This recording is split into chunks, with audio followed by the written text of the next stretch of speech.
So The Phoenician Scheme is the latest film from Wes Anderson. And it's kind of weird because this is like the second Wes Anderson film in a row that is about death. And I think this version, is like, Asteroid City was about death, but I thought it was very clever how it found ways to talk about it through like the format of a TV production play. Which I found kind of clever. Like it was very overt and blunt at times, but I thought it was pretty unique. The Phoenician Scheme is like much more overt when talking about death, to the point that it's just addressing the afterlife. And there are several scenes where Benicio del Toro's character is sitting at a table with a skull on it. Like it's weirdly obsessed with death, even more than Asteroid City. And the thing is, like, I loved like the cleverness and the overt nature of Asteroid City, but with the Phoenician Scheme, I feel like it's not as like clever, the way that it talks about mortality and existentialism here, the way it kind of like reduces it to a little bit too much of a simplicity.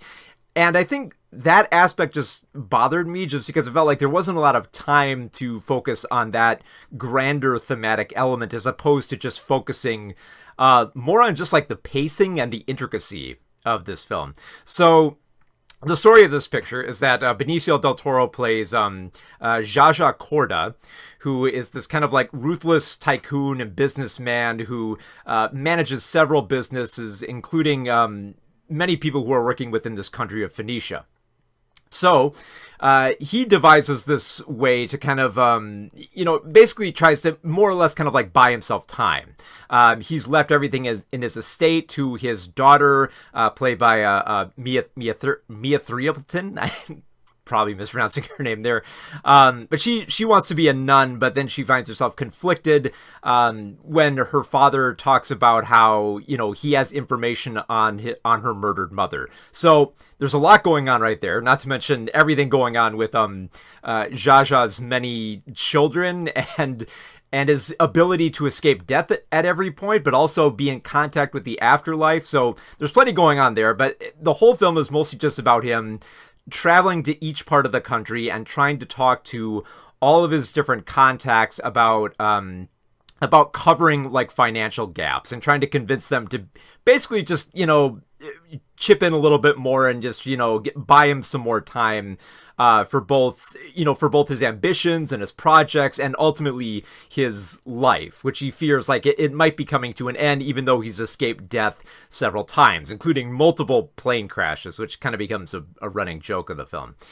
And I will say this, I love the pacing of this film. This is definitely like Wes Anderson's like quickest film in terms of its pacing. Like it darts really quickly. I would also say that it's kind of like his more emotional film. Like there are many more characters in this film who just explode with anger rather than just kind of express it with the usual kind of like dry rage that Anderson usually bestows on his characters.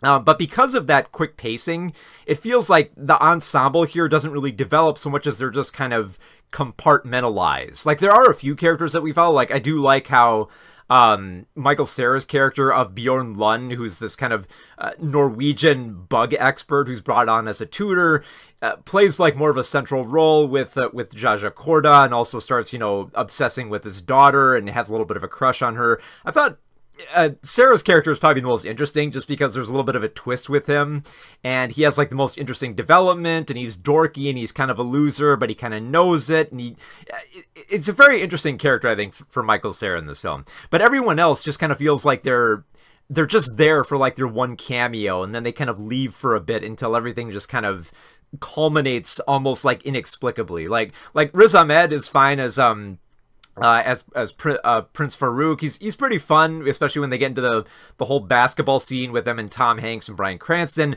which again, pretty funny scene, but it's just like that scene with them. And then you know all the other characters here, like Richard Ayoade as Sergio, who's a freedom fighter. He's a lot of fun, but you only have like about 3 scenes with him, so I wish there were more of that. Not to mention you have Jeffrey Wright as this like kind of like eccentric investor who loves, just hanging out on his boat, and it's just like hey man, how's it going? Just wonderful little characters there. But then there's also just, the film kind of like runs out of like, stuff for the characters to do. So like a lot of like Wes Anderson's usual troupe are kind of like sidelined to these afterlife segments that are all kind of shot in black and white, meant to be a little bit surreal. And they're cute, I guess, for having, Willem Dafoe and Bill Murray playing God is kind of funny for the singular scene that he's in. And that's probably my biggest problem. Benedict Cumberbatch, I think, looks kind of cool as the big bearded Uncle Nubar, who's kind of like Corda's half brother. But everything is so compartmentalized, like almost to like a staggering degree of just trying to like maintain this intricacy of Corda's many operations and his finances and just keeping track of everything. I will say that I like the quick pacing. I like that it's able to, it doesn't linger or slog too much, but I also wish it would kind of pump the brakes every once in a while just to develop a few more characters outside of Benicio, Mia, and Michael. I think they're definitely like the most interesting characters, but I barely even had a chance to talk about Scarlett Johansson's character, which has a little bit of like a marriage plot going on with Corda, and it's barely addressed in the film. Like, because there's so many bases trying to be covered in this, with this intricate scheme and the finances and just, devising this kind of like utopia. And I do think, like, thematically it's interesting with Benicio del Toro's character trying to come to grips with, the fact that, like, sometimes you have to pay your way in life and you can't just escape death at every turn. Sometimes you do have to, like, meet your maker, and sometimes you do have to be humbled at several points, which I thought was a great thematic focus. But the existentialism that gets touched on in here feels far too basic, and Anderson does try to like make the afterlife sequences a little bit more surreal, but I don't quite think like it's enough. It just feels like a series. I know that most Wes Anderson films are like this, but this more than any other feels just like a series of vignettes. Like, okay, here's like the nice scene with Tom Hanks and Bryan Cranston playing basketball. Here's the nice scene where, Riz Ahmed pulls up to Benicio del Toro's character. Here's Bill Murray as God. Here's Hope Davis as Mother Superior. Here's Benedict Cumberbatch as like a scheming, half brother. And it's just like, okay, these scenes are fun, but there's not much of a build here, to the point that when you do get to the climax, which is pretty violent, it just, I felt kind of lacking. It's just like, okay, it's not bad, but there hasn't been like a lot of growth here outside of the smaller characters here, as opposed to, like I said, when you look at Asteroid City, I think it makes great use of its ensemble cast. There's growth on several points where it's interesting to just divert from story to story to story. Whereas with the Phoenician scheme, it's just one central story, just making little detours along the way, trying to find funny stuff for the rest of the ensemble cast to do. And as funny as it is, I wish there was a little bit more there. I will say this, though. This is probably the most violent Wes Anderson film, and not just because characters are running around with guns most of the time, but like the opening scene as someone get blown in half, like half their body just explodes.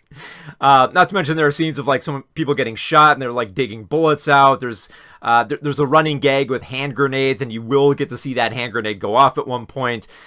And just, yeah, there are lots of like little scenes that are fun, and I like the pacing, I like the intricacy. But, compared to Asteroid City, I don't think it's touching as much on like a deeper thematic level as I think Anderson usually does. So I think this is kind of one of those cases where the use of the cast and the more emotion that Wes Anderson puts into this film, along with the quickness of the pacing, I think that might be enough for people to really like this film. But as for myself, I mean, like, I don't know, I kind of get hung up more on themes here, and this film, I think, just didn't deliver as much as what I got in Asteroid City. Because Asteroid City, clever usage of death. The Phoenician scheme, it's just a skull on a table. That's how blunt it becomes. Like, it's not a bad film. It still has its moments of fun, and I like Benicio del Toro's character. There is a lot of charm to like much of like the idiosyncrasies that Wes Anderson is usually known for. He doesn't disappoint on that front, but having seen a lot of his work, this is probably one of his lesser films, despite how much I loved how fast it was. And I think for some people, that might be enough. And that might be enough for some people who don't even like Wes Anderson films. They might appreciate a little bit more of that humanity and just like the vigor within it. I think that might be enough for somebody. But for myself, I just felt like this was kind of like a lesser version of Asteroid City. It has its moments here and there, but it's definitely not one of Wes Anderson's better films.